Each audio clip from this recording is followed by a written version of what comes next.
Space is filled with familiar worlds, giant planets, frozen moons, and endless fields of rock drifting quietly through the darkness. But sometimes, a small and seemingly unimportant world hides something that no one expected. Between Mars and Jupiter lies a region crowded with ancient debris, the asteroid belt. For centuries, astronomers believed this region contained nothing more than leftover fragments from the early solar system, broken rocks, silent relics. Yet one object there is different, larger than the rest, round like a miniature planet, a world that quietly holds its own gravity together in the middle of this cosmic rubble. Its name is Ceres. At first glance, Ceres looks like a dark, ordinary dwarf planet, cold, cratered, and ancient. The kind of place you might expect to be completely lifeless and uneventful. But when spacecraft finally arrived and began mapping its surface, scientists noticed something strange. Scattered across the grey landscape were bright, glowing spots, patches so reflective they looked almost like lights shining from the darkness of space. For a moment, no one knew what they were. Salt, ice, something erupting from beneath the surface. The mystery became one of the strangest discoveries in the asteroid belt. Because Ceres, the largest object between Mars and Jupiter, may not be as dead as it once appeared. And tonight, on Theories Before Sleep, we're traveling to this quiet dwarf planet to explore one of the solar system's most unexpected mysteries. If you enjoy calm journeys through space and the strange worlds hidden within it, consider subscribing to Theories Before Sleep. And let's begin our exploration of Ceres, the dwarf planet with the mysterious bright spots. Far beyond the familiar worlds of Earth, Mars, and Jupiter, there exists a quiet region of space that most people rarely think about. It lies between the rocky inner planets and the massive gas giants, a vast band of scattered debris orbiting the Sun in slow, silent motion. This region is known as the asteroid belt. For centuries, astronomers believed it was nothing more than a chaotic graveyard of broken rocks, fragments left over from the birth of the solar system more than 4.5 billion years ago. To early observers, the asteroid belt seemed unremarkable.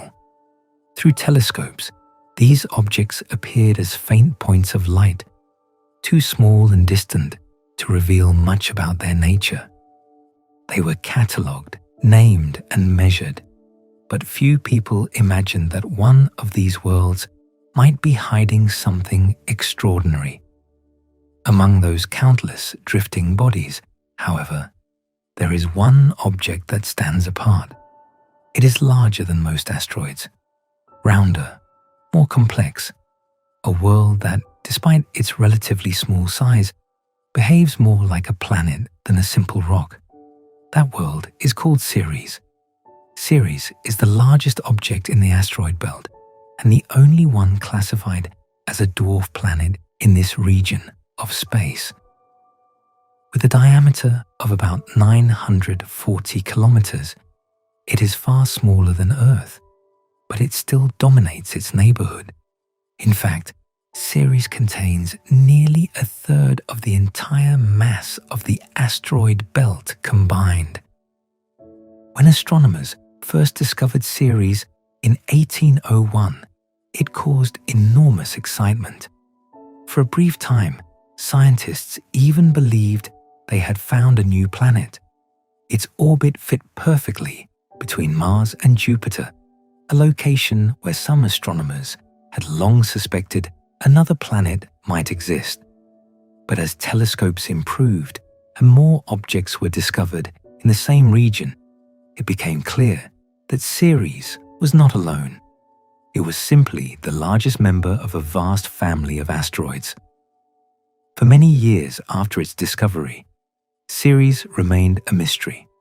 Because it was so small and so far away, even powerful telescopes could reveal only the faintest hints of its surface. From Earth, Ceres looked like nothing more than a tiny grey sphere. Its secrets remained hidden in the darkness of deep space. Yet scientists suspected that Ceres might be different from the typical asteroids surrounding it. Most asteroids are irregular chunks of rock, shaped like jagged potatoes, drifting through space. But Ceres is different. Its gravity is strong enough to pull its material into a roughly spherical shape. This makes it more like a miniature planet, a world with its own geological history. For decades, researchers wondered what the surface of this distant dwarf planet might look like. Was it a frozen, lifeless rock like many other asteroids? Or did it have a more complex story to tell? These questions remained unanswered until the early 21st century, when humanity finally sent a spacecraft to investigate this strange world up close. The mission responsible for this journey was NASA's Dawn spacecraft. Launched in 2007, Dawn was designed to explore two of the largest bodies in the asteroid belt, Vesta and Ceres. The spacecraft used an advanced propulsion system known as ion engines, allowing it to slowly spiral through space for years at a time. After studying the giant asteroid Vesta, Dawn set course for Ceres, traveling hundreds of millions of kilometers across the solar system. In March of 2015, after nearly 8 years of travel, Dawn finally arrived at its destination. For the first time in history, a spacecraft entered orbit around a dwarf planet in the asteroid belt. As Dawn approached Ceres, scientists eagerly waited for the first clear images of the surface. Until that moment, Ceres had remained little more than a blurred disk in telescope photographs. No one knew exactly what they would find. At first, the images revealed what many researchers expected. The surface appeared grey and heavily cratered, similar to many other rocky worlds in the solar system. Ancient impact scars marked the terrain, evidence of billions of years of collisions with wandering asteroids. But then something unusual appeared in the photographs. Within one of the craters, scientists noticed a strange feature, a bright, reflective patch that stood out dramatically against the dark landscape surrounding it. At first, it looked almost like a light shining from the surface. As Dawn moved closer, the feature became even clearer. In fact, there were not just one, but several bright spots clustered together inside a large crater known as Occator crater. The brightness of these spots was astonishing. Compared to the surrounding terrain, they reflected far more sunlight, making them appear almost luminous when seen from space. This discovery immediately captured the attention of scientists around the world. Bright features like these are extremely unusual on dark, rocky worlds. Most asteroids and dwarf planets have surfaces covered in dark, dusty material that absorbs sunlight rather than reflecting it. Yet here, on Ceres, something different was happening. The bright spots were so reflective that they almost looked like patches of snow or ice. At first, scientists wondered whether these areas might indeed be made of exposed water ice. If true, it would suggest that Ceres still contained frozen water near its surface, an exciting possibility for researchers studying the history of water in the solar system. But as dawn collected more detailed images, the mystery deepened. The bright spots were not smooth sheets of ice. Instead, they appeared as rough, fractured deposits scattered across the floor of the crater. Some of them formed intricate patterns, almost like mineral crystals shining in the sunlight. Spectral analysis eventually revealed that these bright deposits were composed primarily of sodium carbonate, a type of salt. This discovery raised an even more intriguing question. Salt deposits like these typically form when liquid water evaporates, leaving behind mineral residues. On Earth, such formations are common in dried lakebeds and ancient oceans. But Ceres is a small, cold world located hundreds of millions of kilometers from the Sun. Where could liquid water possibly come from in such an environment? To answer this question, scientists began examining the structure of Ceres more closely. Evidence suggested that beneath its rocky surface, Ceres might contain a large amount of water ice. In fact, some models indicate that up to a quarter of Ceres' total mass could be composed of frozen water. If this is true, Ceres may actually be more like an icy moon than a typical asteroid. Even more fascinating is the possibility that deep beneath the surface, pockets of briny liquid water might still exist today. These underground reservoirs could slowly seep upward through cracks in the crust.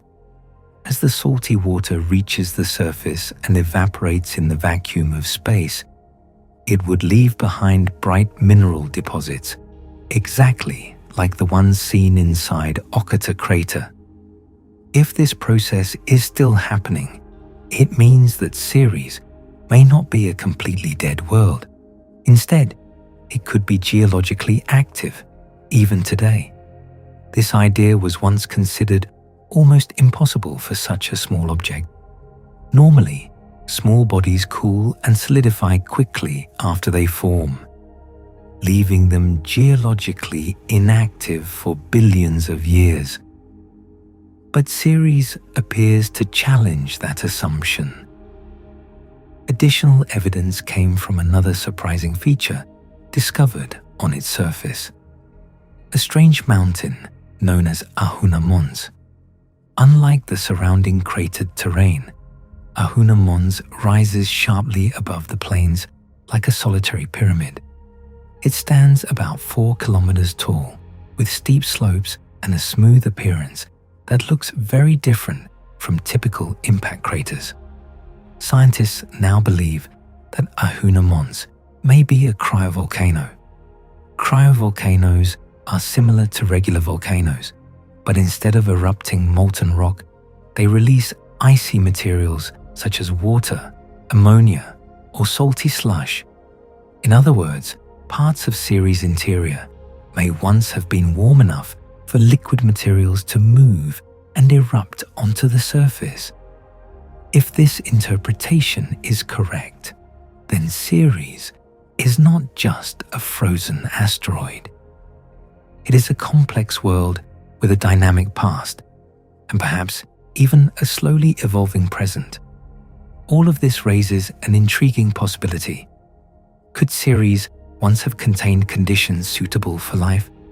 While it is unlikely that life exists there today, the presence of water, salts, and internal heat suggests that, long ago, the interior of Ceres might have been far more active than it is now. In the early days of the solar system, when heat from radioactive elements and frequent impacts warmed the interiors of small worlds, Ceres may have possessed a deep subsurface ocean hidden beneath its crust. If so, it would join a growing list of ocean worlds scattered throughout the solar system, places like Europa, Enceladus, and Titan, where hidden water reservoirs may still exist beneath icy shells. For a world that was once dismissed as just another asteroid, Ceres has turned out to be far more fascinating than anyone expected. And yet, despite everything scientists have learned from the Dawn mission, many mysteries remain. The bright spots continue to puzzle researchers. The internal structure of the dwarf planet is still not fully understood, and the possibility of hidden liquid reservoirs beneath the surface continues to spark curiosity among planetary scientists.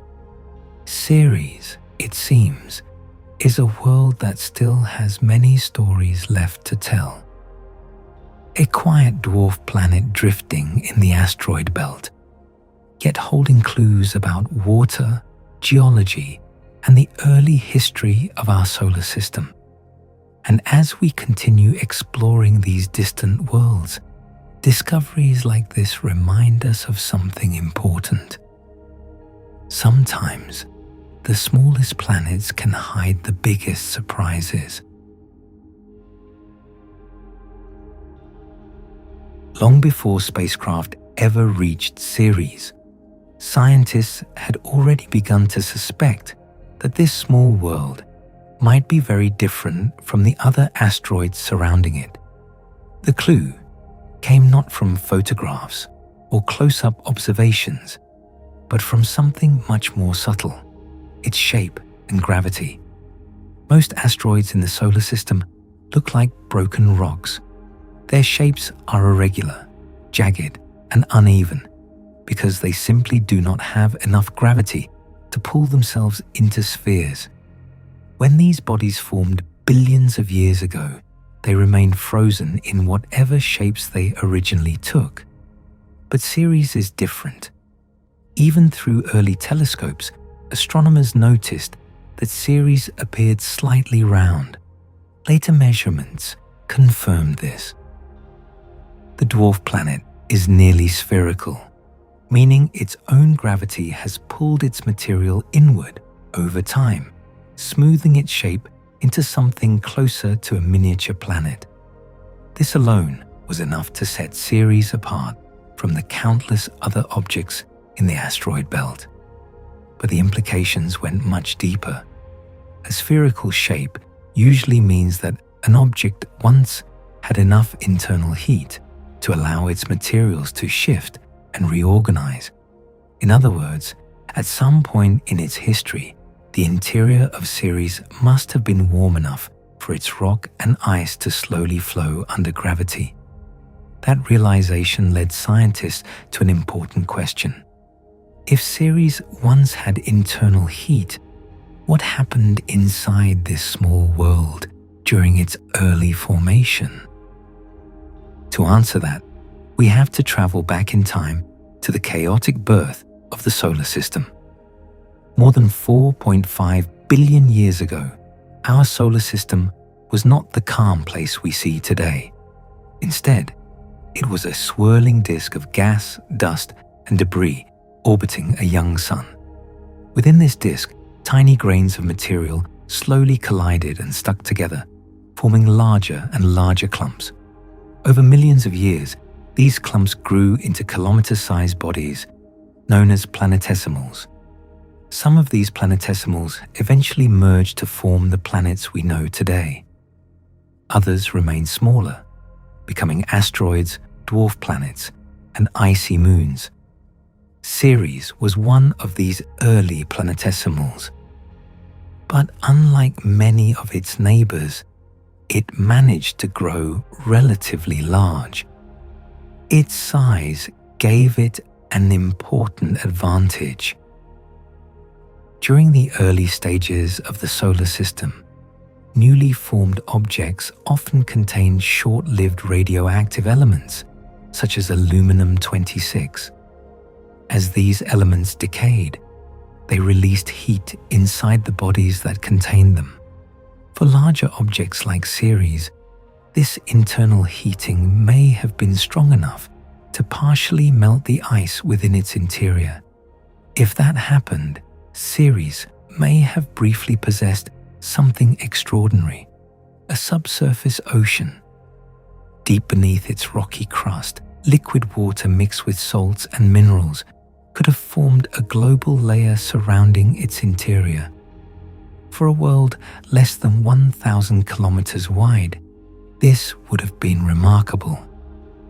Many scientists believe that during its earliest history, Ceres was not simply a frozen rock drifting through space, but a much more dynamic world, one where liquid water slowly circulated beneath the surface. Over time, however, things changed.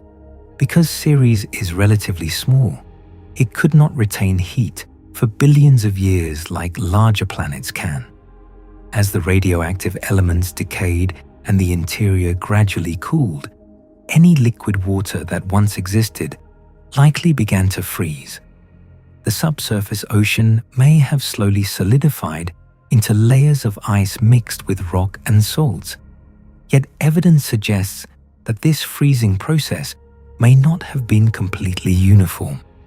Instead of forming one solid block, parts of the interior may have remained partially liquid for far longer than expected. This idea became especially interesting after the arrival of the Dawn spacecraft. When Dawn began mapping the surface of Ceres, scientists noticed something curious about its craters. Normally, on small rocky worlds like the Moon or Mercury, impact craters remain sharp and well-defined for billions of years. Their edges stay steep and their shapes remain clearly visible. But many craters on Ceres appear softened and partially flattened, as if the surface material slowly relaxed after the impacts occurred. This kind of behavior is more typical of icy worlds, where the surface can slowly flow and deform over long periods of time. It suggested that the crust of Ceres might not be made entirely of solid rock. Instead, it could be a mixture of rock and ice, something softer, capable of gradually reshaping itself under its own weight. Another surprising discovery supported this idea. When Dawn measured the gravitational field of Ceres, scientists found evidence that the dwarf planet's interior may be partially differentiated. Differentiation is a process that happens when materials inside a planetary body separate according to their density. Heavier materials sink toward the center, while lighter materials rise toward the surface. On Earth, for example, heavy iron sank to form the planet's core, while lighter rock formed the mantle and crust. Ceres appears to have experienced a simpler version of this process.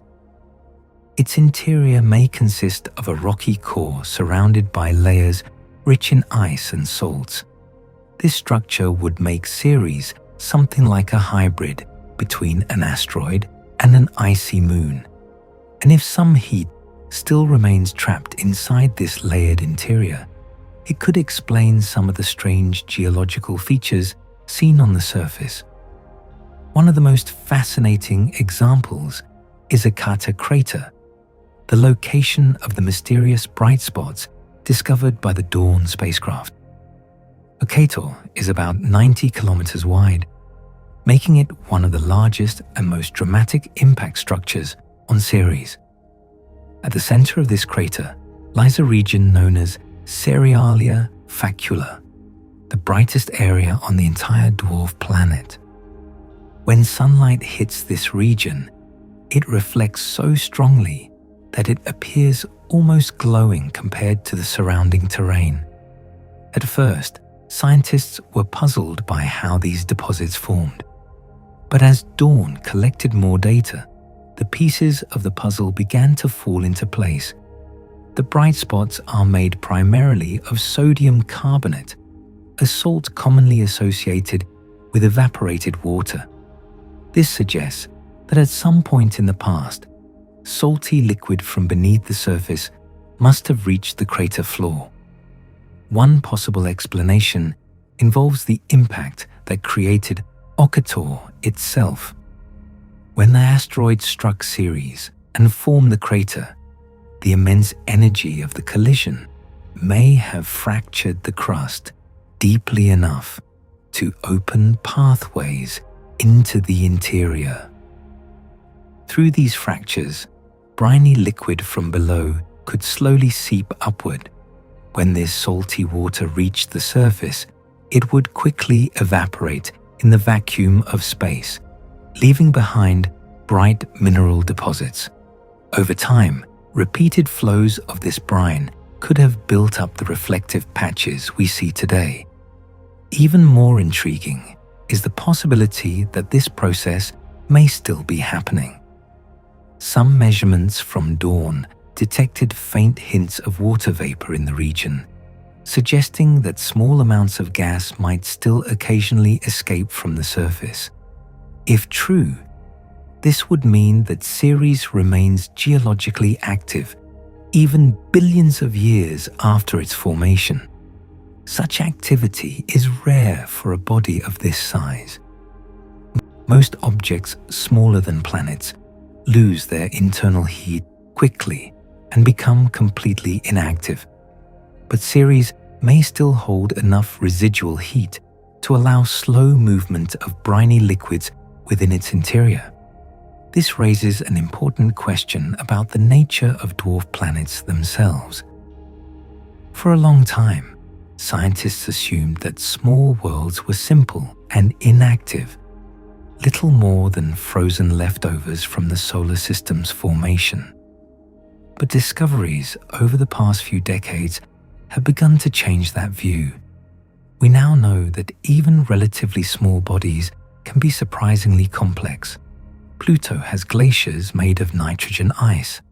Enceladus, a tiny moon of Saturn, shoots enormous plumes of water into space. Europa hides a global ocean beneath its icy shell. And now Ceres, quietly orbiting in the asteroid belt, shows signs of having once contained liquid water and possibly even ongoing geological activity. Each new discovery reminds us that the solar system is far more diverse than we once imagined. And perhaps most fascinating of all is the realization that worlds like Ceres may preserve clues about the earliest history of our planetary system. Because Ceres formed very early, it may still contain ancient materials that have remained largely unchanged for billions of years. Studying this dwarf planet is therefore like opening a time capsule from the era when the planets themselves were just beginning to form. Inside that time capsule may lie answers to questions scientists have been asking for generations. How did water spread throughout the solar system? What processes shaped the earliest planetary bodies? And how common might hidden oceans be on small worlds scattered across the cosmos? Ceres may not look dramatic at first glance. It is a quiet grey sphere drifting silently between Mars and Jupiter. But beneath its ancient surface lies a history that is far more complicated than anyone once believed. A history shaped by water, ice, impacts, and slow geological change. And as researchers continue studying the data returned by the Dawn mission, they are slowly uncovering the story of a dwarf planet that turned out to be anything but ordinary. For most of human history, the asteroid belt was imagined as a chaotic and dangerous place, a dense swarm of rocks constantly colliding with one another as they raced around the sun. Early science fiction stories even described it as a deadly obstacle course that spacecraft would struggle to navigate. But the reality is very different. In truth, the asteroid belt is mostly empty space. Although it contains millions of rocky bodies, the distances between them are enormous. A spacecraft traveling through this region is far more likely to encounter nothing at all than to pass near another asteroid. And yet, among this quiet collection of ancient debris, Ceres stands as something truly unique. It is not just the largest object in the asteroid belt. It is also the most planet-like body in the entire region. To understand why, scientists began studying its gravity, composition, and internal structure in greater detail once the Dawn spacecraft entered orbit. One of the most important discoveries came from measurements of the dwarf planet's density. Ceres has an average density of about 2.16 grams per cubic centimeter, which is significantly lower than the density of solid rock. This number immediately told researchers something interesting. It meant that a large portion of Ceres must be composed of ice or other lighter materials rather than dense rock alone. In fact, scientists now estimate that as much as 25 to 30% of Ceres's mass may be water. That is an astonishing amount. If all the water contained within Ceres were melted, it could form a global ocean covering the dwarf planet with a layer tens of kilometers deep. To put that into perspective, Ceres may contain more fresh water than Earth's surface oceans, even though the dwarf planet itself is far smaller than our world. This discovery transformed the way scientists thought about Ceres. Instead of viewing it as a simple asteroid, researchers began to see it as a water-rich world, a body that formed in a region of the solar system where ice was abundant. But this raised another important question. If Ceres contains so much water, why isn't its surface covered in ice? After all, many icy moons in the outer solar system have bright reflective surfaces made of frozen water. But Ceres appears dark and grey when viewed from space. The answer likely lies in the composition of its crust. The surface of Ceres is covered by a mixture of rock, clay-like minerals, and dark carbon-rich compounds. These materials create a dusty layer that hides much of the ice beneath. Over billions of years, constant impacts from smaller asteroids may have gradually mixed the surface material, creating a thick crust of dark debris. This crust acts like an insulating blanket. It traps ice below the surface, protecting it from sublimating, the process where ice turns directly into vapor in the vacuum of space. However, the crust is not perfectly sealed. In certain places, cracks and fractures allow subsurface materials to reach the surface. When this happens, water ice or salty brines may briefly appear before evaporating away. This process likely explains some of the unusual features seen on Ceres today. One of the most intriguing of these features is the presence of organic molecules on the dwarf planet's surface. Organic molecules are carbon-based compounds that are often associated with the chemistry of life.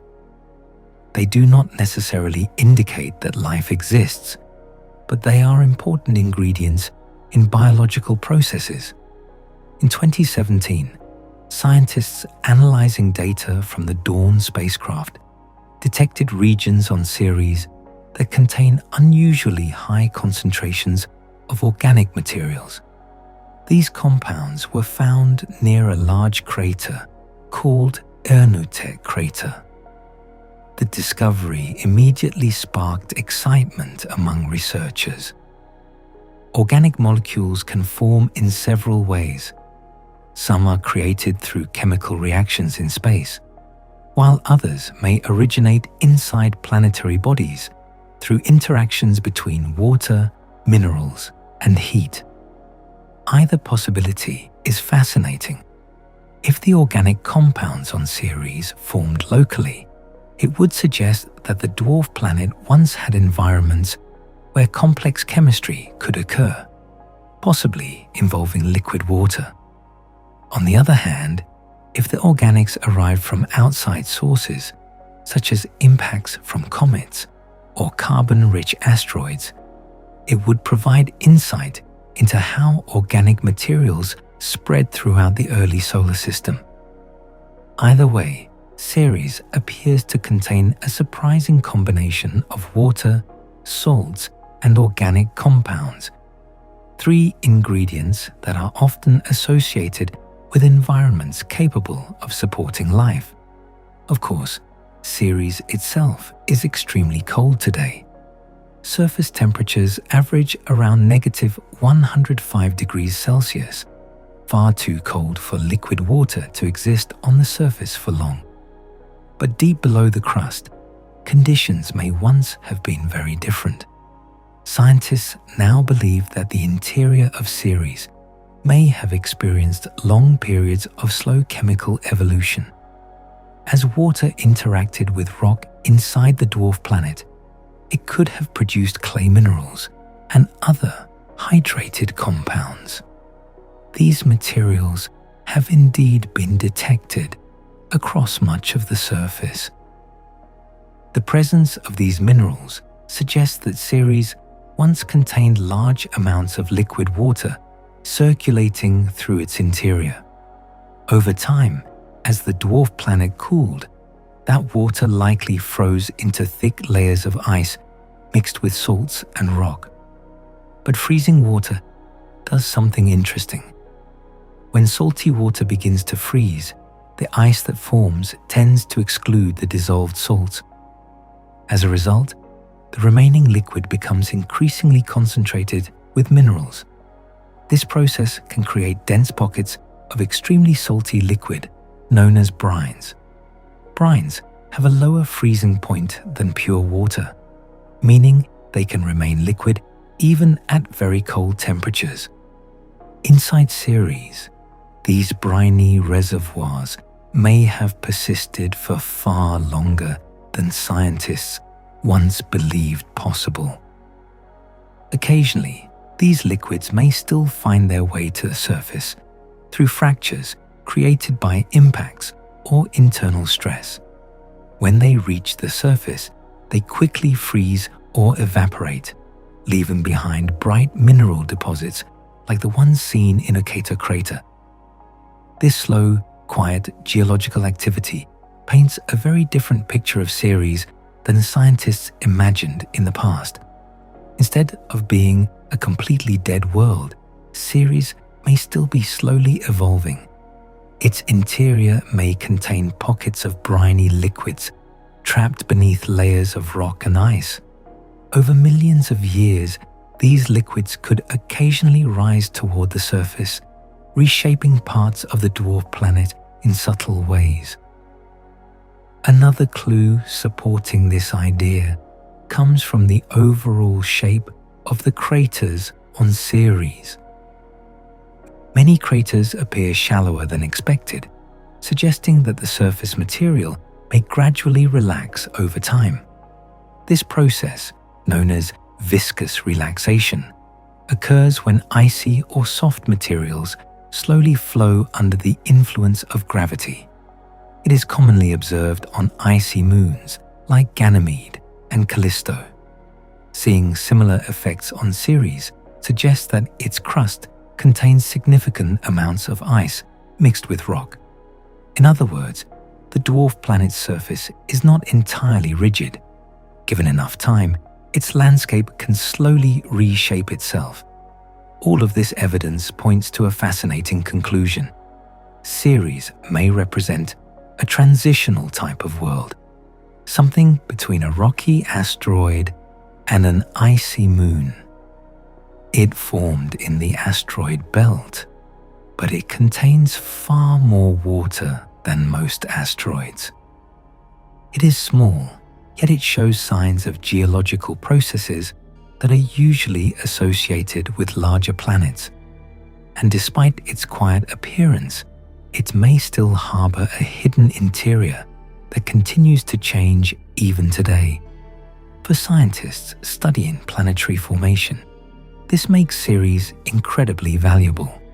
It offers a glimpse into what the earliest building blocks of planets might have looked like billions of years ago, before Earth, Mars, and the other planets fully formed.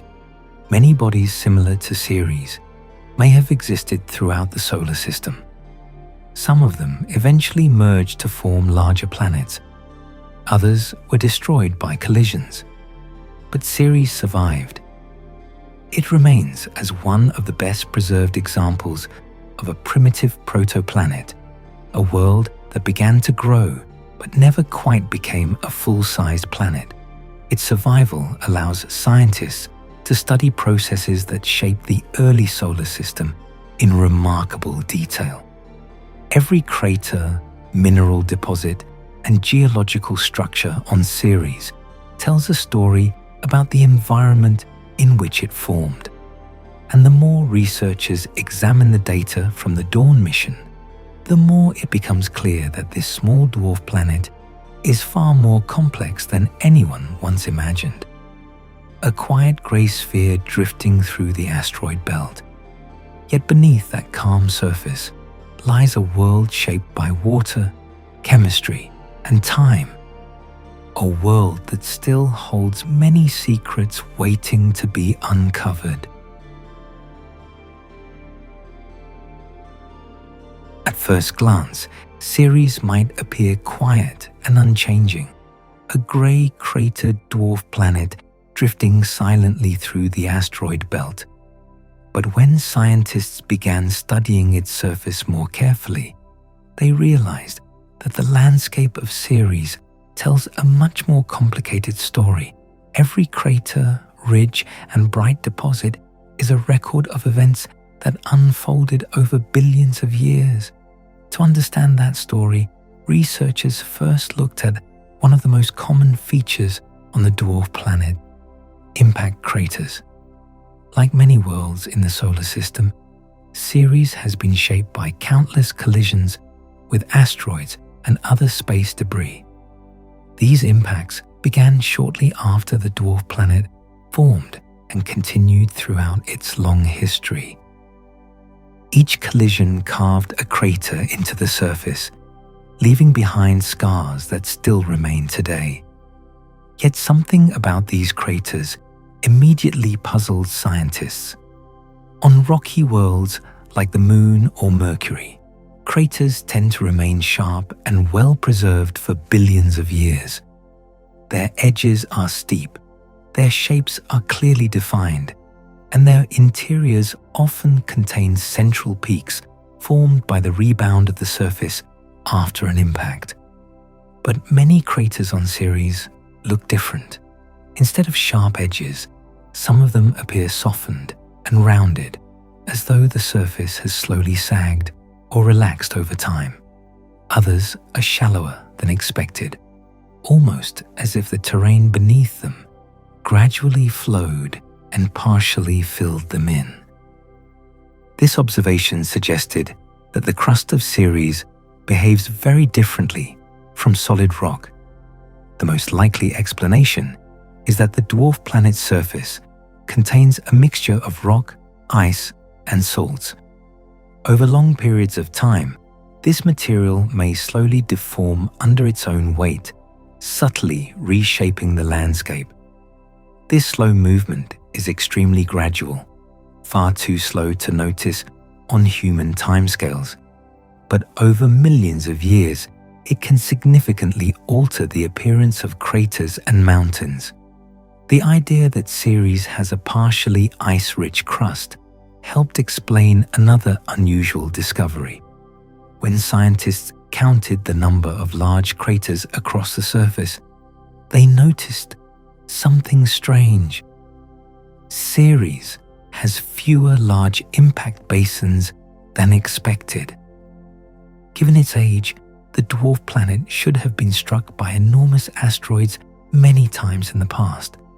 These impacts would normally create massive basins hundreds of kilometers wide, yet only a few such basins have been identified. One possible explanation is that these ancient basins once existed but gradually relaxed and flattened over time as the icy crust slowly flowed. In other words, the surface of Ceres may have the ability to partially erase the deepest scars left by ancient impacts. Another intriguing feature discovered by the Dawn spacecraft is the presence of long fractures and ridges scattered across parts of the surface. These fractures look like cracks that formed when the crust was stretched or stressed. Some of them run for dozens of kilometers across the terrain. What could have caused such stress on a world as small as Ceres? Scientists believe the answer may lie beneath the surface. If the interior of Ceres once contained liquid water or briny reservoirs, changes in temperature could have caused the interior materials to expand or contract. These movements would place stress on the crust above, eventually causing it to crack. Some of these cracks may have acted as pathways for briny liquids rising from deeper layers. This process could explain how salts and other minerals reach the surface in places like Occator crater. But the most dramatic geological feature discovered on Ceres is something that seems almost impossible for such a small world. Rising above the surrounding terrain is a mountain called Ahuna Mons. At first glance, Ahuna Mons looks almost like a giant pyramid standing alone on the surface. It rises about 4 kilometers high, making it one of the tallest features on the entire dwarf planet. What makes Ahuna Mons even more remarkable is its shape. Unlike mountains formed by tectonic activity on Earth, Ahuna Mons has smooth slopes and a structure that resembles volcanic domes seen on other worlds. But Ceres is far too small to have traditional volcanoes fueled by molten rock. Instead, scientists believe Ahuna Mons may be something much stranger, a cryovolcano. Cryovolcanoes are icy volcanoes that erupt not molten lava, but slushy mixtures of water, ice, and salt. These eruptions occur when subsurface materials become warm enough to move and are pushed upward through cracks in the crust. When the material reaches the surface, it quickly freezes, building up layers that eventually form large icy mountains. If Ahuna Mons is indeed a cryovolcano, it means that Ceres once had, or may still have, internal conditions capable of driving such activity. That possibility was once considered extremely unlikely for a body of this size, yet the evidence continues to grow. Another clue comes from the age of Ahuna Mons itself. The mountain appears surprisingly young compared to the surrounding terrain. While much of Ceres' surface shows signs of ancient impacts billions of years old, Ahuna Mons seems to have formed within the last few 100 million years. In geological terms, that is relatively recent. This suggests that Ceres remained active long after scientists once believed it had completely cooled. Even more fascinating is the possibility that cryovolcanic activity might not be entirely finished. Some studies of Dawn data suggest that the bright deposits in Occator crater could have formed within the last few million years, and perhaps even more recently. If true, this would mean that Ceres is not entirely dormant. Instead, it may still experience slow geological changes beneath its surface. Another remarkable discovery made by the Dawn mission involves the distribution of water ice across Ceres. Although much of the surface appears dark and rocky, scientists found evidence that water ice exists just below the surface in many regions. In fact, the dwarf planet's polar regions appear to contain permanently shadowed craters where sunlight never reaches the ground. Inside these frozen craters, temperatures are so cold that water ice could remain stable for billions of years.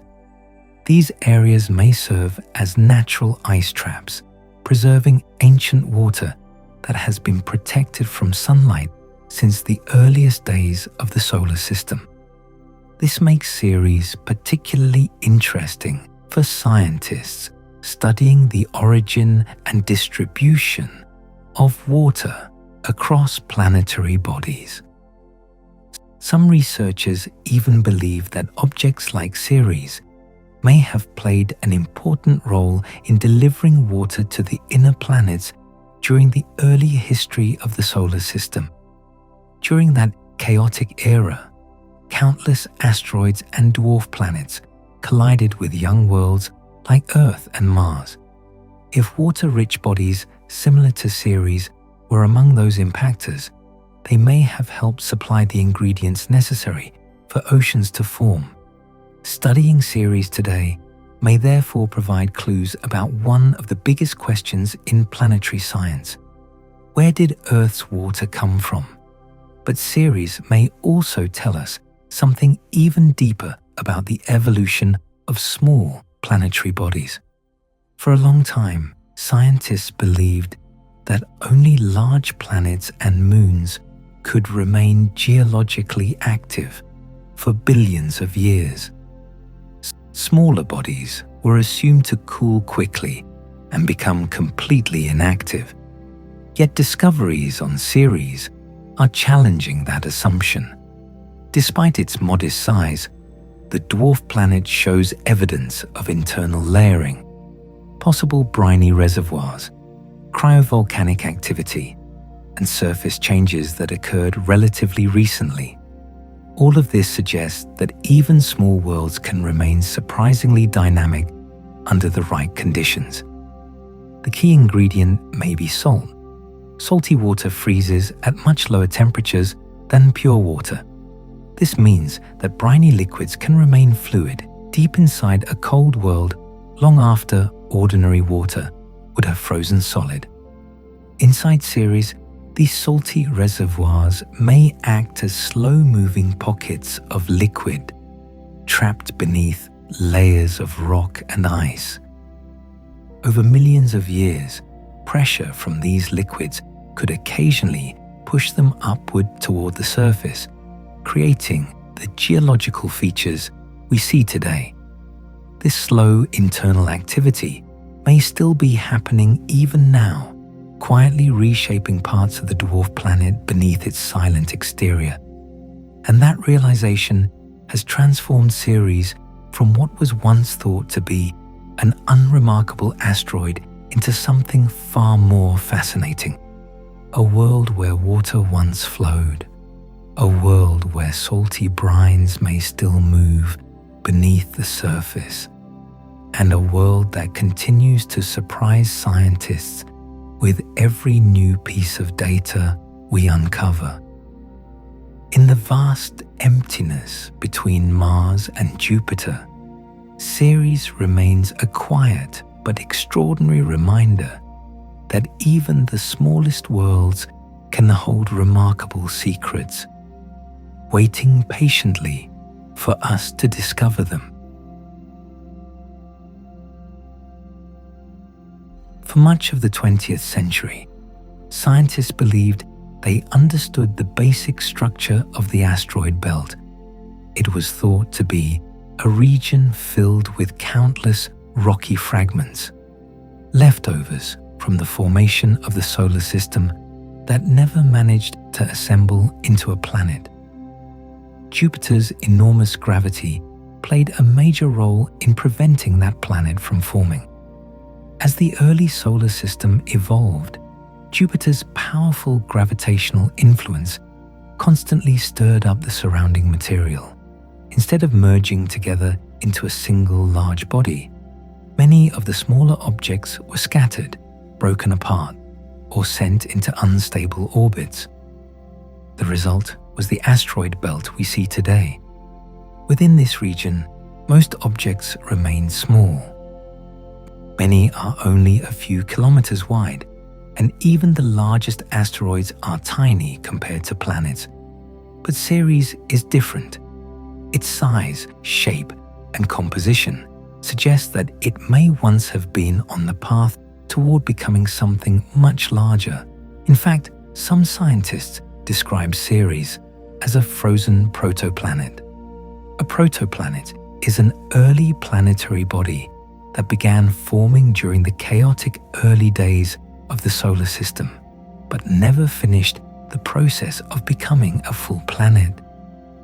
Billions of years ago, the asteroid belt may have contained several objects similar to Ceres, bodies that were gradually growing as they collided with smaller planetesimals around them. If the conditions had been slightly different, these objects might eventually have merged into a larger rocky planet. But Jupiter's gravity disrupted that process. The powerful gravitational disturbances from the giant planet caused many of these early protoplanets to collide violently or be ejected from the region entirely. Over time, the asteroid belt lost most of its original mass. Ceres survived, but instead of continuing to grow, it remained isolated, a lone dwarf planet surrounded by smaller asteroids. Because it stopped growing relatively early in the solar system's history, Ceres preserved many features that scientists believe resemble the building blocks of planets. Studying it is therefore like examining a fossil from the era when planets themselves were still forming. One of the most important clues to Ceres' early history lies in its chemical composition. Spectroscopic measurements taken by spacecraft and telescopes reveal that the surface of Ceres contains large amounts of hydrated minerals. These minerals form when rock chemically reacts with liquid water. On Earth, similar processes occur when groundwater slowly alters the composition of rocks underground. Finding hydrated minerals across much of the surface strongly suggests that water once circulated extensively within the interior of Ceres. But the evidence goes even further. Scientists have also detected ammonia-bearing compounds in certain regions of the dwarf planet's crust. Ammonia is particularly interesting because it is far more common in the colder outer regions of the solar system, where temperatures are low enough for it to remain stable. This raises an intriguing possibility. Ceres may not have formed exactly where it is today. Instead, it might have originated farther away from the Sun, perhaps beyond the orbit of Jupiter, before migrating inward to its current position in the asteroid belt. Planetary migration is now known to have played a major role in shaping the solar system. During its early evolution, the giant planets likely moved through the disk of material surrounding the young Sun. These movements could have scattered icy bodies inward while pushing other objects outward. If Ceres formed in a colder region rich in ice and ammonia, it would explain why the dwarf planet contains such a high percentage of water compared to most asteroids. This idea would also mean that Ceres represents a mixture of inner and outer solar system materials, a rare combination that could provide valuable clues about how the early solar system evolved. Another fascinating aspect of Ceres is the presence of clay minerals, also known as phyllosilicates. These minerals form when water interacts with silicate rock over long periods of time. On Earth, They are commonly found in ancient ocean sediments and weathered rocks. Their presence on Ceres indicates that water-rock interactions likely occurred deep within the dwarf planet for millions or even billions of years. This slow chemical transformation could have gradually altered much of the interior, creating a mixture of hydrated minerals, salts, and ice. Over time, this mixture may have produced the briny liquids that later reached the surface through fractures and impacts. In other words, Ceres may have experienced a form of subsurface hydrothermal activity, albeit on a smaller scale than what occurs on larger planets or moons. Hydrothermal systems are especially interesting to scientists because they can create environments where complex chemistry takes place. On Earth, hydrothermal vents on the ocean floor support rich ecosystems of life despite the absence of sunlight. These environments are powered by chemical energy rather than photosynthesis. While there is currently no evidence that life ever existed on Ceres, the presence of water, salts, organic molecules, and internal heat suggests that its interior may once have had the ingredients necessary for complex chemical reactions. Another key feature of Ceres is its surface color and reflectivity. Compared to many icy bodies in the outer solar system, Ceres appears relatively dark. Its average reflectivity, or albedo, is quite low, meaning that it absorbs much of the sunlight that reaches it. This darkness is likely caused by the presence of carbon-rich compounds mixed into the surface material. These compounds are similar to materials found in certain types of meteorites, known as carbonaceous chondrites. Carbonaceous chondrites are among the most primitive materials in the solar system. They contain organic molecules, water-bearing minerals, and tiny grains that formed in the earliest stages of planetary formation. The similarities between these meteorites and the surface of Ceres suggest that the dwarf planet may have preserved ancient materials dating back to the birth of the solar system. If that is true, studying Ceres could provide insight into the chemical environment that existed before the planets fully formed. In addition to its chemical composition, the temperature conditions on Ceres also play an important role in shaping its evolution. Because it lies relatively far from the Sun, the dwarf planet receives much less solar energy than Earth or Mars. Surface temperatures typically range between -40 and -105 degrees Celsius, depending on the time of day and location. These extremely cold temperatures help preserve water ice beneath the surface. However, sunlight can still cause ice exposed on the surface to slowly sublimate, turning directly into vapor and escaping into space. Over long periods of time, this process may gradually remove ice from exposed areas while leaving behind darker, dust-covered regions. This could explain why most of the visible surface appears dry and rocky, even though large amounts of ice may exist just below the crust. In fact, radar and neutron measurements from the Dawn spacecraft indicate that ice-rich material may lie only a few meters beneath the surface in many regions. This means that Ceres may contain a hidden layer of frozen water extending across much of the dwarf planet. One particularly interesting region lies near the poles.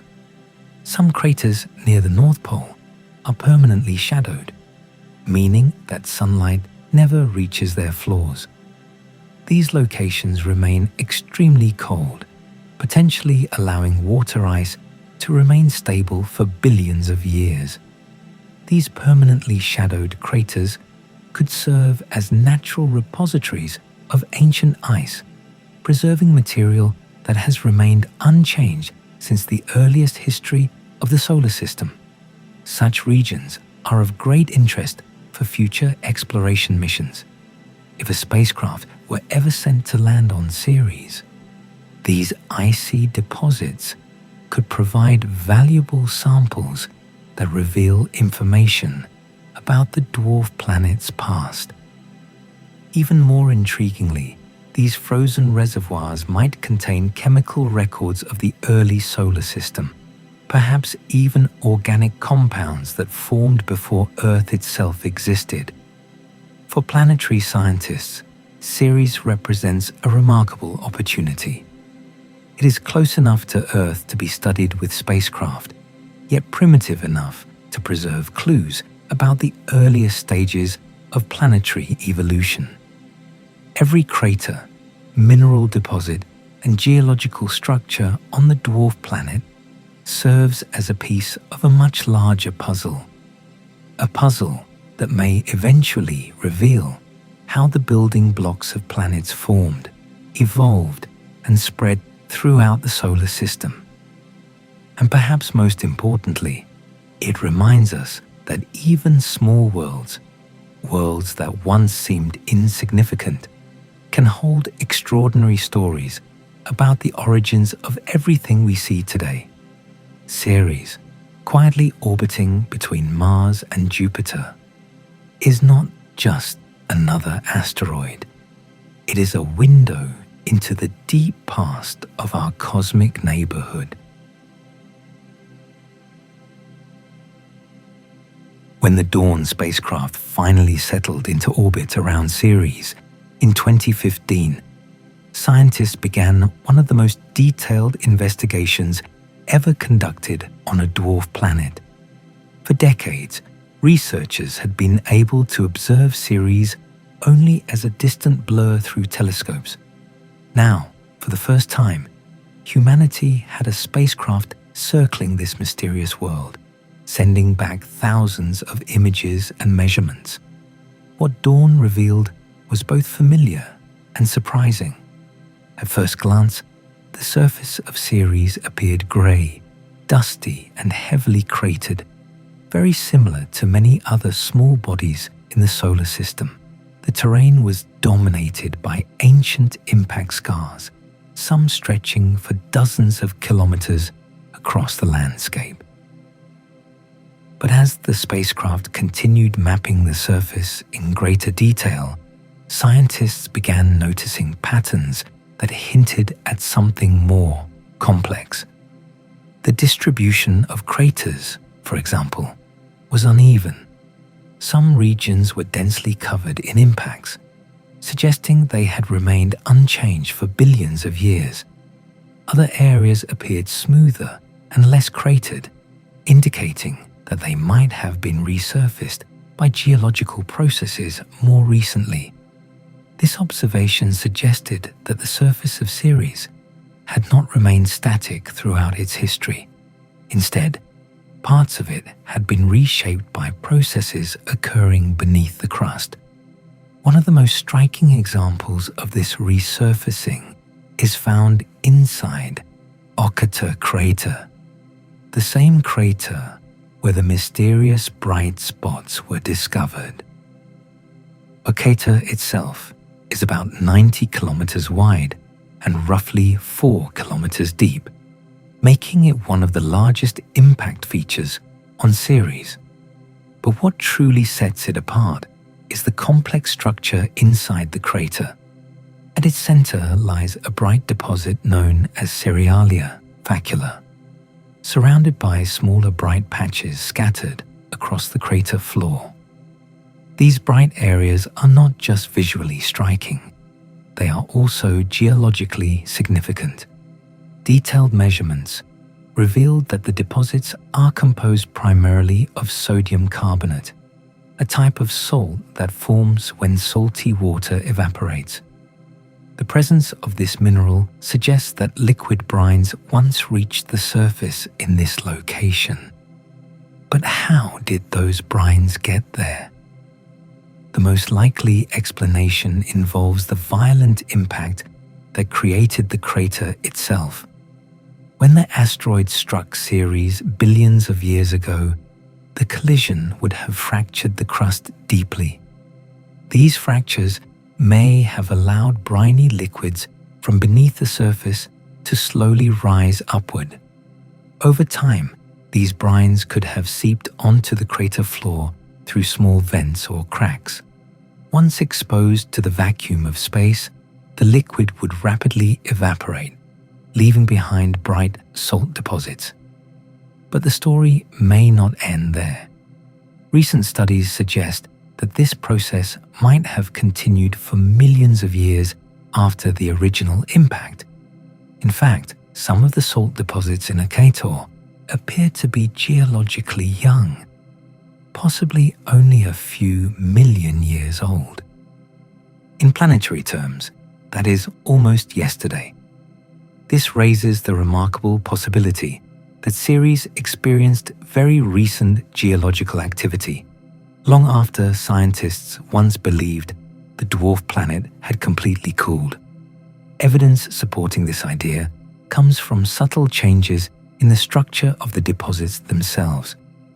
The central dome inside Occator crater appears to have formed from material pushed upward from below the surface. This dome, known as cerealia tholus, may have formed when pressurized briny fluids forced their way upward and then froze once they reached the surface. If this interpretation is correct, it means that Ceres may have remained internally active far longer than expected for a body of its size. Another intriguing discovery made by the Dawn spacecraft was the presence of haze-like clouds above parts of Occator crater. In certain images taken when the sun was low on the horizon, scientists noticed faint bright patches that appeared to hover above the crater floor. These features were initially controversial. Some researchers suggested that the haze might be caused by water vapor or fine particles escaping from the surface, possibly as the briny deposits slowly released gas. Others argued that the effect might simply be an optical illusion created by sunlight reflecting off the bright salt deposits. Even today, the exact explanation remains uncertain. But if gas is occasionally escaping from the surface, it would provide further evidence that the interior of Ceres still contains reservoirs of volatile materials. Another region that fascinated scientists is the large mountain Ahuna Mons, which we discussed earlier. From orbit, Ahuna Mons appears almost isolated from the surrounding terrain. Its steep slopes and smooth surface make it look very different from the surrounding cratered plains. High-resolution images revealed streaks of bright material running down the sides of the mountain. These streaks may represent icy flows or frozen cryovolcanic material that once erupted from beneath the surface. If Ahuna Mons is indeed a cryovolcano, it would suggest that Ceres once had, or perhaps still has, pockets of slushy material capable of rising through the crust. This type of activity is more commonly associated with icy moons such as Enceladus or Europa, making its presence on Ceres particularly surprising. Beyond these dramatic geological features, the Dawn mission also mapped the chemical composition of the surface in extraordinary detail. Spectrometers aboard the spacecraft analyzed sunlight reflected from the dwarf planet, allowing scientists to identify specific minerals present on the surface. The results confirmed the presence of large amounts of hydrated minerals, salts, and carbon-rich compounds. These materials indicate that water once played a major role in shaping the interior of Ceres. They also suggest that the dwarf planet experienced complex chemical reactions between water and rock, processes that may have occurred for millions of years beneath the surface. Another fascinating discovery came from measurements of hydrogen concentrations across the surface. These measurements revealed that certain regions contain unusually high amounts of hydrogen, which is often associated with the presence of water or hydroxyl molecules. The highest concentrations were found near the polar regions, where temperatures are extremely low. In these cold environments, water ice may remain stable just beneath the surface for extremely long periods of time. Some craters near the North Pole are permanently shadowed, meaning that sunlight never reaches their interiors. Inside these frozen traps, water ice could survive for billions of years without sublimating. Such regions are considered potential targets for future exploration missions because they may preserve pristine ice dating back to the early solar system. In many ways, Ceres now appears to be something like a hybrid world. It shares characteristics with rocky asteroids, icy moons, and even small planets. Its interior may contain layers of rock mixed with ice and salts. Its surface displays evidence of impacts, geological relaxation, cryovolcanic activity, and chemical alteration by water. And its history stretches back to the earliest days of planetary formation. Perhaps most fascinating of all is the possibility that Ceres may still be slowly evolving even today. Unlike large planets, which experience dramatic geological processes like earthquakes and volcanoes, the changes on Ceres likely occur at an incredibly slow pace. Briny liquids may move gradually through the interior over millions of years. Ice within the crust may slowly shift and deform, and occasional impacts may fracture the surface, allowing buried materials to reach the light of the sun. These quiet processes continue to shape the dwarf planet long after its formation. For scientists studying planetary evolution, Ceres offers a rare opportunity. It is close enough to study with spacecraft, yet primitive enough to preserve clues about the earliest history of the solar system. Every new measurement from the Dawn mission has helped reveal another piece of the puzzle, a puzzle that tells the story of a small world that turned out to be far more dynamic than anyone once imagined. And despite everything we have learned, many questions remain unanswered. How much liquid still exists beneath the surface? Could future missions detect ongoing activity more clearly? And what other secrets might be hidden beneath the quiet grey plains of this distant dwarf planet? Ceres may be small, but it continues to challenge our understanding of how worlds form, evolve, and change over time. For much of modern astronomy, the dwarf planet Ceres was considered a quiet relic of the solar system's earliest days, a frozen survivor drifting through the asteroid belt. But the discoveries made by the Dawn spacecraft began to challenge that assumption in ways few scientists expected. Instead of being a simple rock in space, Ceres revealed itself as a world with an unusually complex internal history. Beneath its dusty grey surface lies evidence of water, salts, and geological processes that have shaped the dwarf planet over billions of years.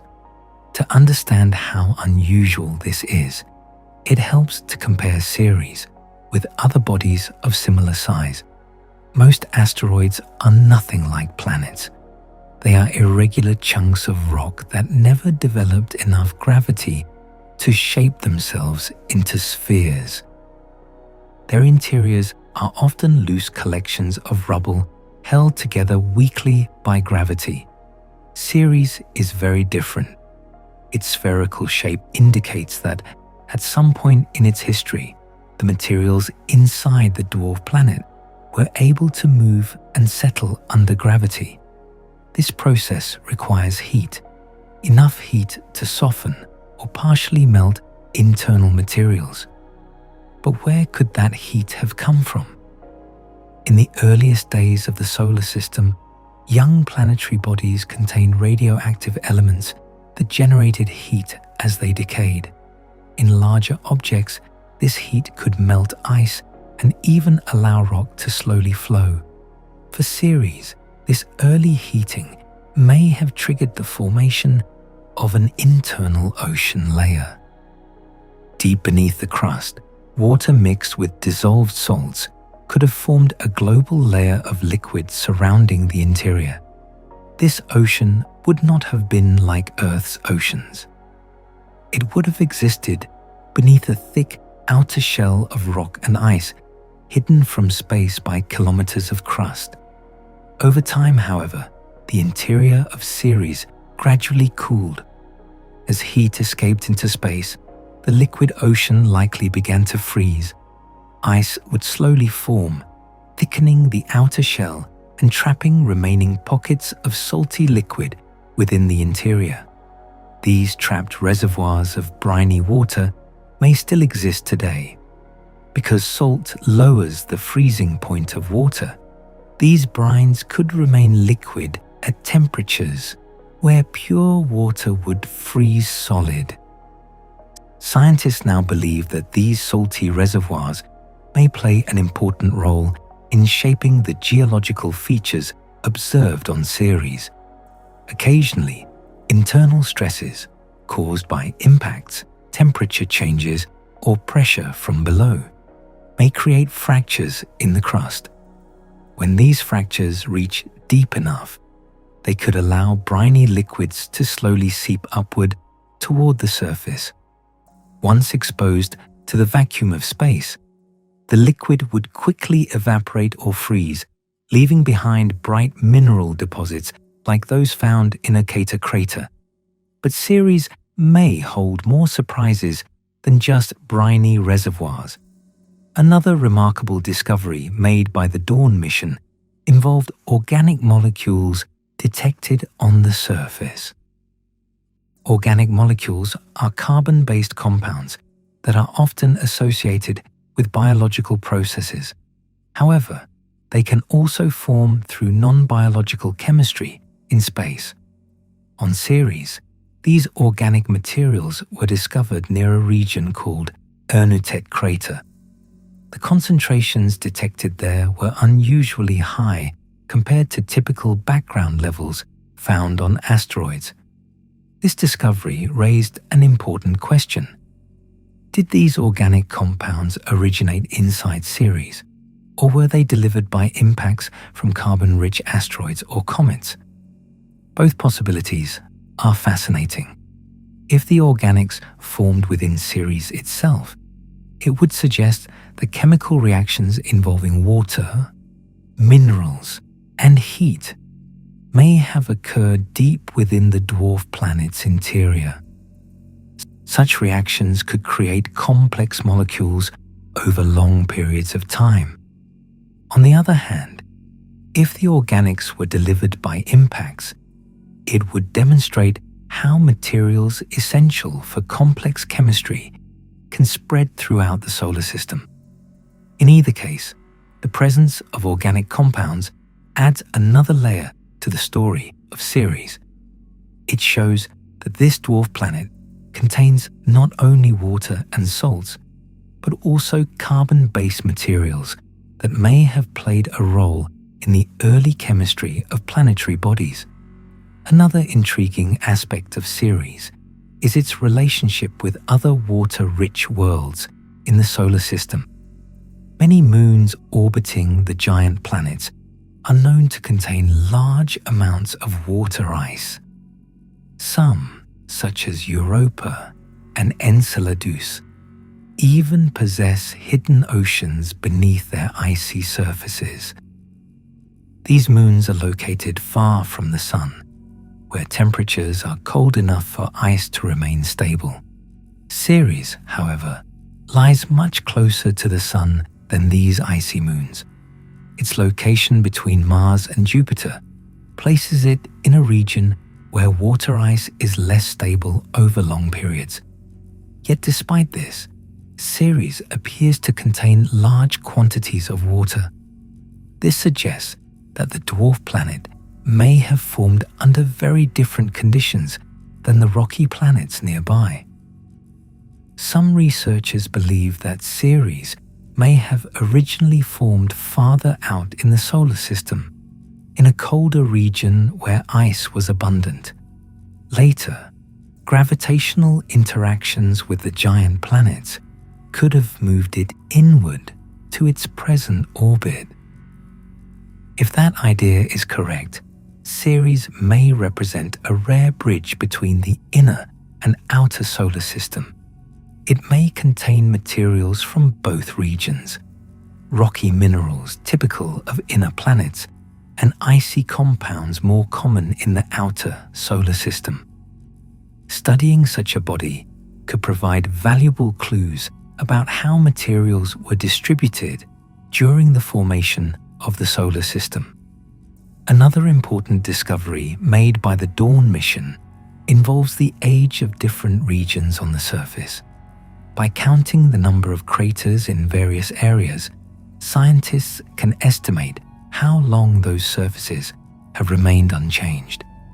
Regions with many craters are usually very old, while smoother areas with fewer craters may have been resurfaced more recently. On Ceres, the crater record shows a surprising variety. Some areas appear extremely ancient, dating back more than 4 billion years. Other regions seem significantly younger, suggesting that geological activity reshaped them long after the dwarf planet formed. This pattern supports the idea that internal processes, such as the movement of briny liquids or cryovolcanic eruptions, may have altered parts of the surface relatively recently. For a body of Ceres' size, this is remarkable. Most small planetary bodies cool quickly and become completely inactive after their formation. Yet Ceres seems to have remained active for far longer than scientists once believed possible. Even today, the dwarf planet may still be slowly evolving beneath its quiet exterior. Pressure from trapped briny liquids could continue to reshape the crust. Impacts from asteroids may fracture the surface and expose buried ice, and chemical reactions within the interior may gradually alter the composition of the crust. All of these processes occur incredibly slowly, unfolding over millions of years rather than days or centuries. But they remind us that Ceres is not just a frozen relic. It is a world that has experienced a long and complex history, one shaped by water, chemistry, impacts, and time. Perhaps most fascinating of all is the role Ceres may play in helping scientists understand the early solar system.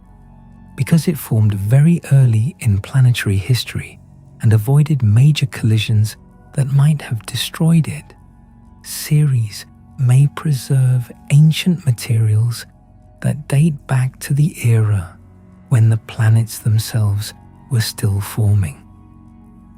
Studying these materials could help answer some of the biggest questions in planetary science.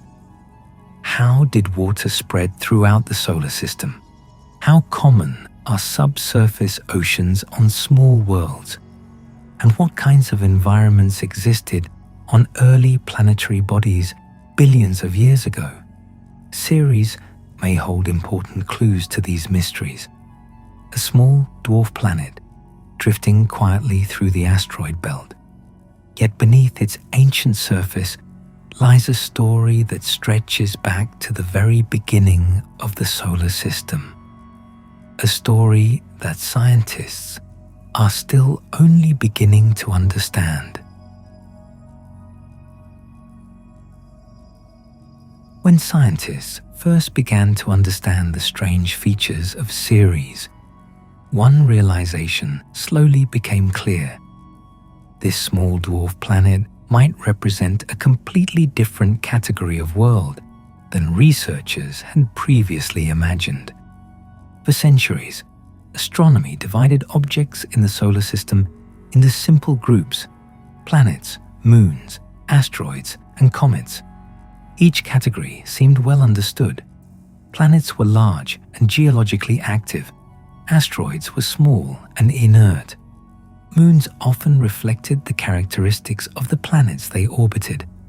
But Ceres does not fit comfortably into any of these categories. It is too large and complex to be considered a typical asteroid, yet far too small to behave like a full-sized planet. It possesses characteristics of icy moons, but it orbits the Sun independently rather than circling a giant planet. Because of this, scientists now see Ceres as something of a transitional world, a body that lies somewhere between asteroid and planet. This realization is important because it changes how we think about the formation of planetary systems. In the early solar system, the line between asteroid and planet may not have been as clear as we once believed. Instead, there may have been many intermediate bodies similar to Ceres, objects that had begun developing complex internal structures but never completed the process of becoming full planets. These bodies are sometimes referred to as protoplanets, early planetary embryos that formed during the chaotic period when the solar system was still assembling itself. Many of these protoplanets likely collided with each other, merging to form larger worlds like Earth and Mars. Others may have been destroyed by violent impacts or thrown out of the solar system entirely. Ceres is unusual because it survived. Protected by chance and location, it remained largely intact, while the rest of the asteroid belt lost much of its mass. As a result, Ceres preserves a record of processes that occurred during the earliest stages of planetary formation. One of the most fascinating aspects of this record is the presence of water-related minerals across much of the dwarf planet's surface. Hydrated minerals, minerals that formed in the presence of water, appear almost everywhere scientists have looked on Ceres. These minerals suggest that water once interacted extensively with rock inside the dwarf planet. But water alone does not explain the complexity of Ceres's chemistry. Spectroscopic measurements have also revealed the presence of carbon-bearing materials, including compounds that resemble organic molecules. These materials may have formed through chemical reactions involving water, carbon dioxide, and minerals within the interior of the dwarf planet.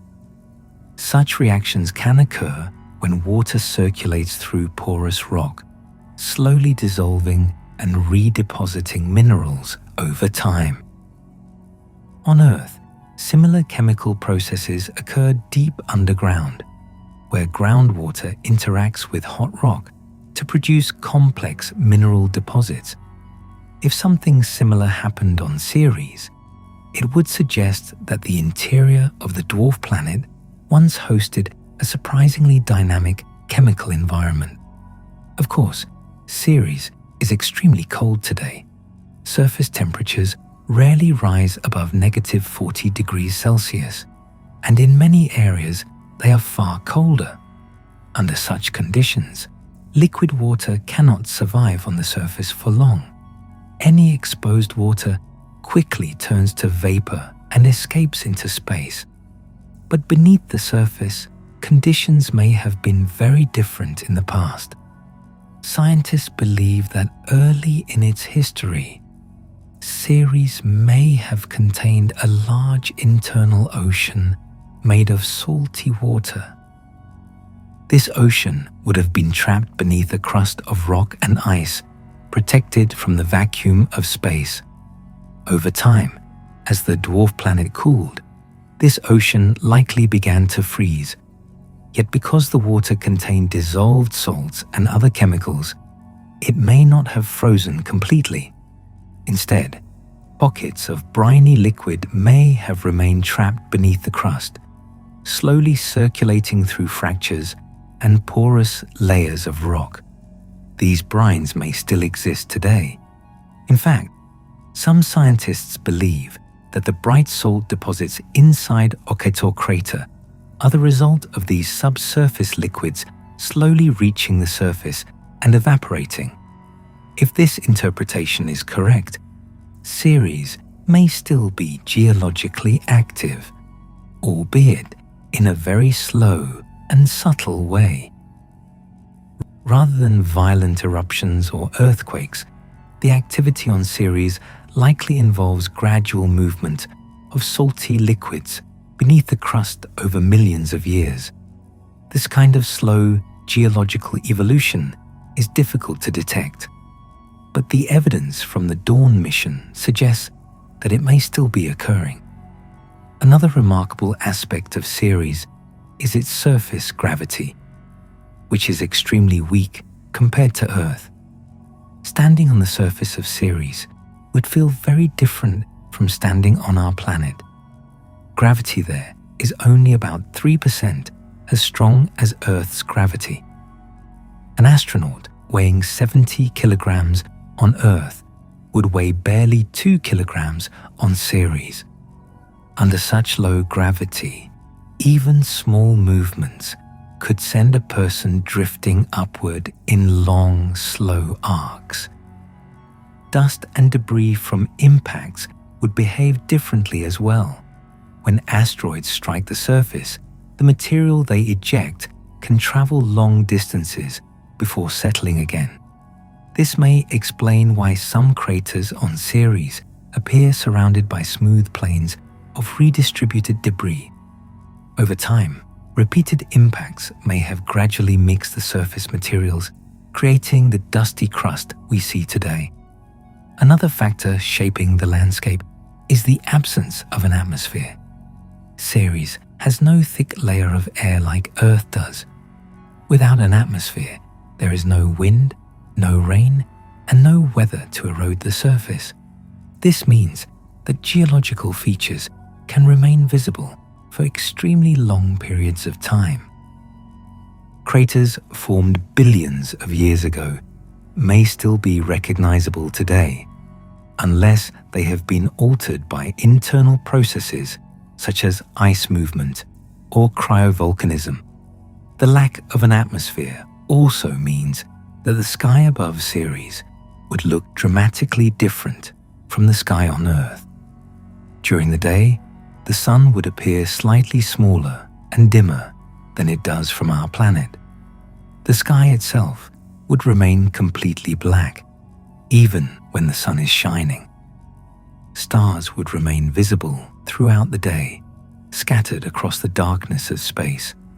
From the surface, the surrounding landscape would appear quiet and still, a frozen world illuminated by distant sunlight. But appearances can be deceiving. Beneath the calm exterior, Ceres holds evidence of ancient activity and chemical processes that once shaped its interior. Another intriguing discovery made by the Dawn mission involves the distribution of water ice near the poles.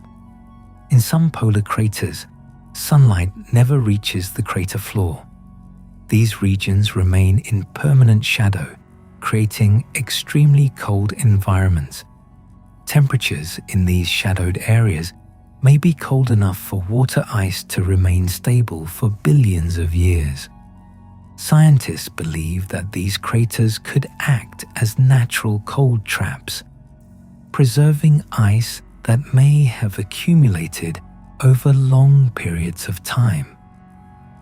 If future missions were able to explore these regions directly, they might uncover pristine samples of ancient ice, material that has remained unchanged since the early solar system.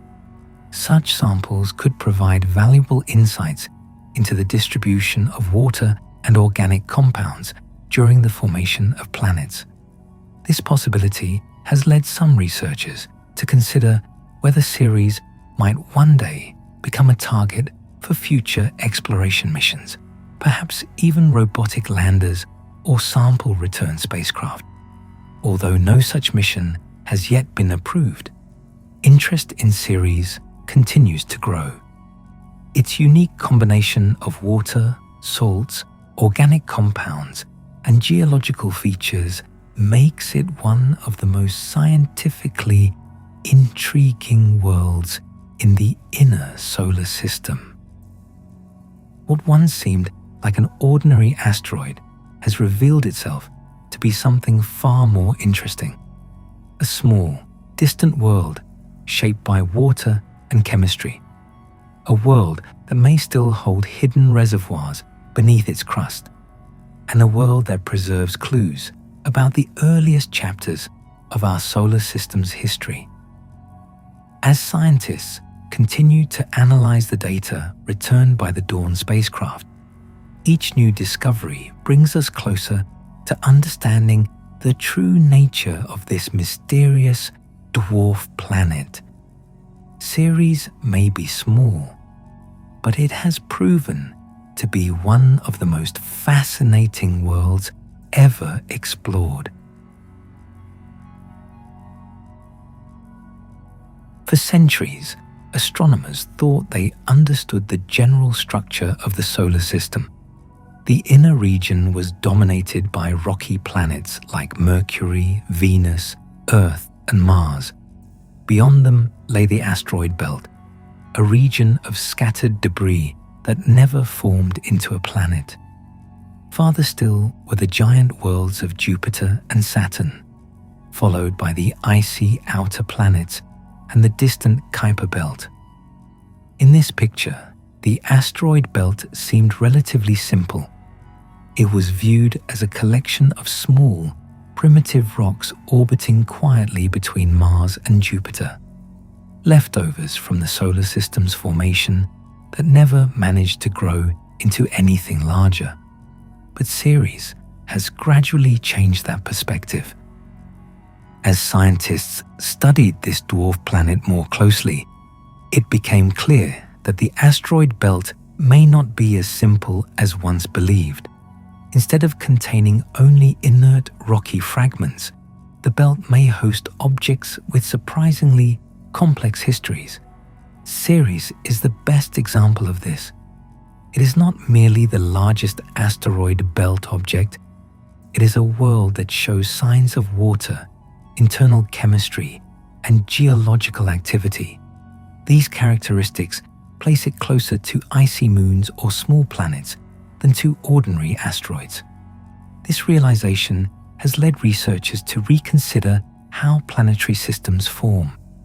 During the early stages of the solar system, countless objects similar to Ceres likely existed. Some were larger, some smaller, but many were undergoing similar processes: internal heating, chemical reactions, and structural differentiation. In other words, the early solar system may have been filled with planetary embryos, worlds that were still evolving and changing before the final planets emerged. Most of those early bodies did not survive. Some collided and merged to form larger planets. Others were shattered by impacts or scattered by the gravitational influence of the giant planets. Many were likely ejected into interstellar space. Ceres endured, Because it remained in a relatively stable orbit within the asteroid belt, it preserved a record of processes that occurred during the earliest chapters of solar system history. One of the most fascinating aspects of this record is the role water appears to have played. Water is one of the most important substances in planetary science. It influences geological activity, chemical reactions, and the potential habitability of environments across the solar system. For a long time, scientists assumed that water-rich worlds were primarily located far from the sun, where temperatures were low enough for ice to remain stable. But Ceres challenges that assumption. Despite orbiting much closer to the sun than icy moons like Europa or Enceladus, Ceres contains significant quantities of water. Much of it is locked in the form of ice or hydrated minerals within the crust. This discovery suggests that water may have been far more widespread in the inner solar system than previously thought. Some researchers even believe that objects similar to Ceres may have played a role in delivering water to Earth during its early formation. Billions of years ago, the young Earth was bombarded by countless asteroids and planetesimals. If some of those bodies contained water-rich materials, they could have contributed to the formation of Earth's oceans. Understanding the composition of Ceres therefore helps scientists explore one of the most fundamental questions in planetary science. How did water reach the inner planets? Another intriguing aspect of Ceres is the possibility that it once contained conditions suitable for complex chemical reactions. Inside the dwarf planet, water may have interacted with rock for millions of years, producing hydrated minerals and salts. These reactions can also generate chemical energy, the same type of energy that supports certain microbial ecosystems on Earth. On our planet, some microorganisms live deep underground, where sunlight never reaches them. Instead of relying on photosynthesis, they obtain energy from chemical reactions involving water and minerals. These environments demonstrate that life does not always require sunlight. Although there is currently no evidence that life ever existed on Ceres, the presence of water, organic molecules, and mineral interactions suggests that the dwarf planet may once have had environments capable of supporting complex chemistry. For scientists searching for habitable environments beyond Earth, this is an important realization. Habitability may not be limited to large planets with thick atmospheres.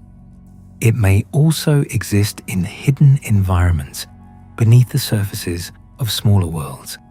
Ceres could represent one of many such environments scattered throughout the solar system.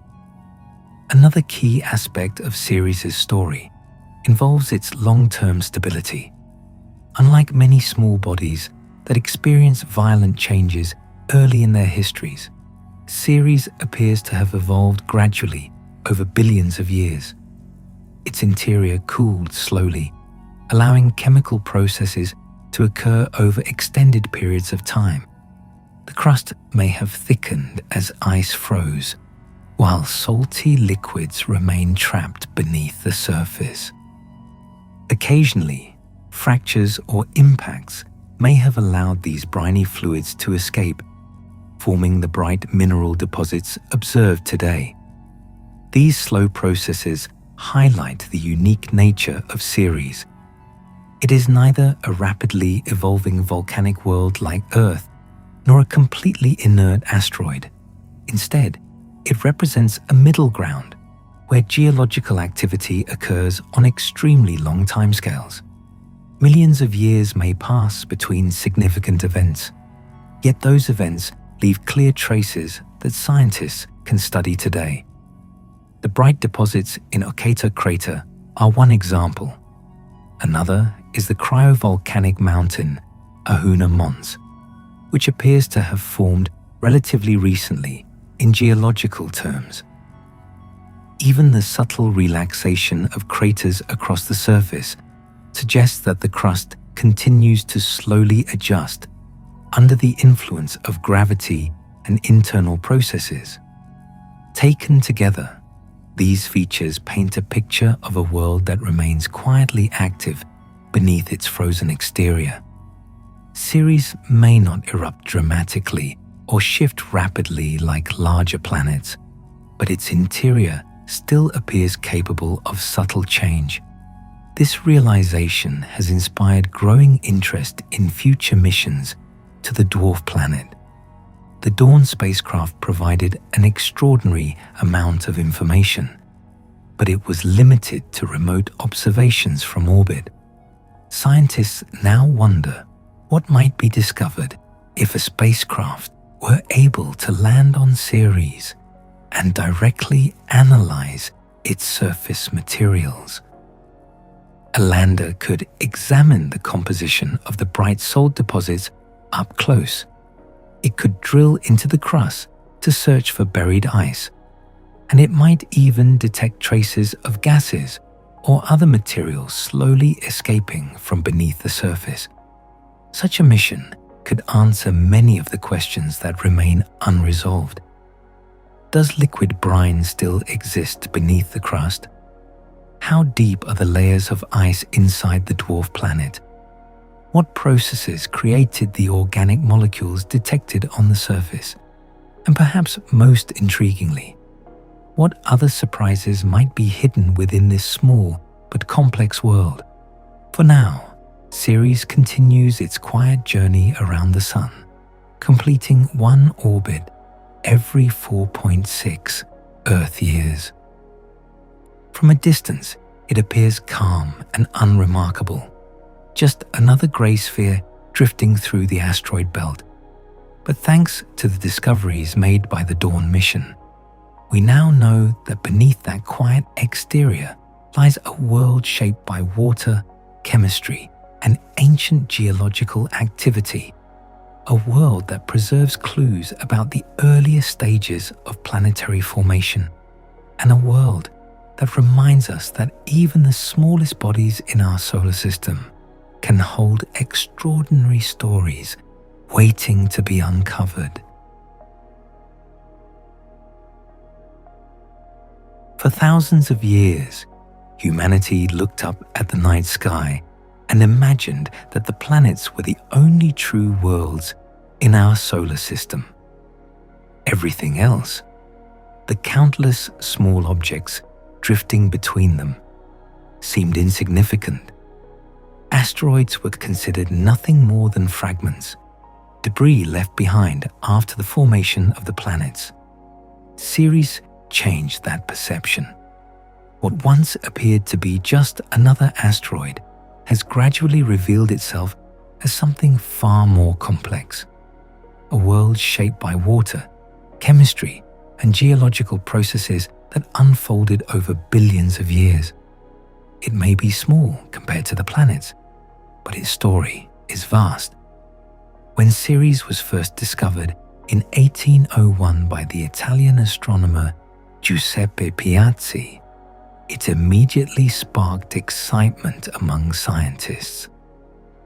At the time, astronomers had been searching for a missing planet predicted to orbit between Mars and Jupiter. When Piazzi spotted a faint moving object in that region of the sky, many believed the long-awaited planet had finally been found. For a brief moment in history, Ceres was considered the fifth planet of the solar system. But as telescopes improved, more objects were discovered in the same region: Vesta, Pallas, Hygeia, and many others. It soon became clear that this area was not home to a single planet, but rather a vast population of smaller bodies. Ceres was eventually reclassified as an asteroid.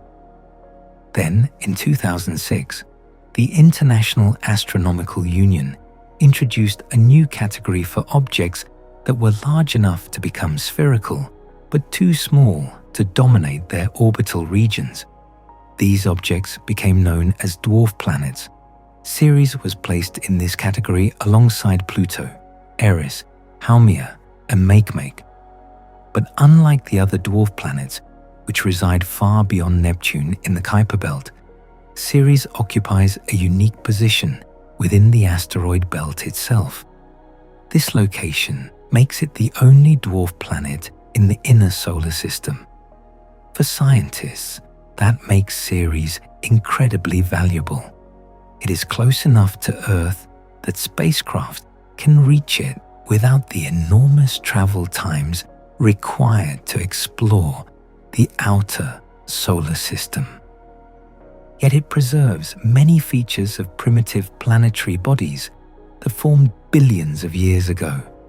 In other words, Ceres is both accessible and ancient, a rare combination that allows scientists to study the early solar system in remarkable detail. The Dawn mission provided the first real glimpse of this distant world.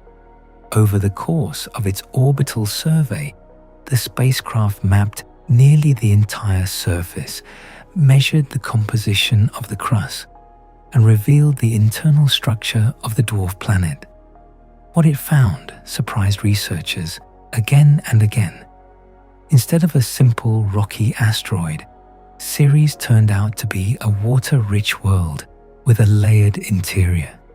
Its crust appears to be composed of a mixture of rock, ice, salts, and clay-like minerals.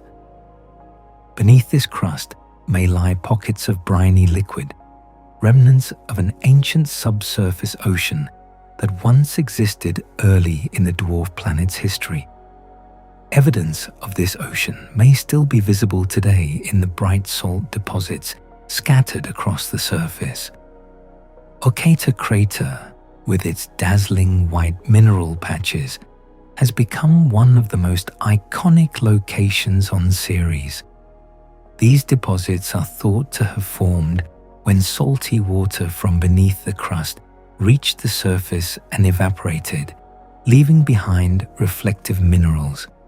The presence of these salts suggests that liquid brines may have remained trapped beneath the surface for millions of years after the crater formed. If so, Ceres may have experienced geological activity far more recently than scientists once believed possible. Another fascinating feature is the cryovolcanic mountain Ahuna Mons. Rising several kilometers above the surrounding plains, Ahuna Mons may have formed when slushy mixtures of ice, water, and salts erupted from beneath the surface and froze upon contact with the cold vacuum of space. Such cryovolcanic activity is usually associated with icy moons orbiting giant planets, not with small bodies in the asteroid belt. Yet here it appears on Ceres, suggesting that the dwarf planet's interior once possessed enough heat to drive these unusual eruptions. The discovery of organic molecules on the surface adds yet another layer to the story. Organic compounds are the building blocks of complex chemistry, and their presence on Ceres indicates that the dwarf planet contains materials rich in carbon.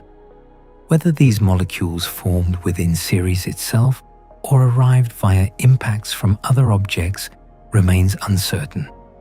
Either way, their presence shows that Ceres contains ingredients that may have been important in the early chemical evolution of the solar system. Taken together, these discoveries reveal a world far more dynamic than anyone once imagined. A world where water once flowed beneath the surface. A world where salty liquids may still move slowly through hidden reservoirs. a world where geological processes, though subtle and slow, continue to shape the landscape. But perhaps the most important lesson from Ceres is what it teaches us about the nature of planetary formation. The solar system did not begin as a neat arrangement of fully formed planets. Instead, it began as a chaotic environment filled with countless planetary embryos, bodies like Ceres that were slowly growing and evolving. Some of these embryos collided and merged to form the planets we know today. Others were destroyed or scattered. Ceres survived because it avoided catastrophic collisions and remained relatively undisturbed for billions of years. It preserves a snapshot of the early solar system. By studying it, scientists gain insight into the processes that shape the planets themselves. We learn how water interacted with rock in early planetary interiors. We learn how salts and minerals formed in subsurface oceans, and we learn how even small worlds can remain active far longer than once believed. Ceres reminds us that the solar system is full of unexpected complexity. Worlds that once seemed insignificant may hold important clues about our cosmic origins. And as technology advances, future missions may return to this dwarf planet to explore it in even greater detail. A lander might one day touch down on the surface, sampling the bright salt deposits inside Occator crater. A drilling probe might search for buried ice beneath the crust. Perhaps one day, a mission could even detect the faint traces of briny liquids still hidden within the interior. Until then, Ceres continues its quiet orbit around the Sun, completing a single revolution every 4.5 years. From a distance, it appears calm and silent, just another grey sphere drifting through the asteroid belt. But beneath that calm exterior lies a history billions of years old, a history written in water, minerals, impacts, and time. A history that reminds us that even the smallest worlds can hold extraordinary secrets, and in the vast darkness between Mars and Jupiter, Ceres stands as a reminder that the solar system still has many mysteries waiting to be explored.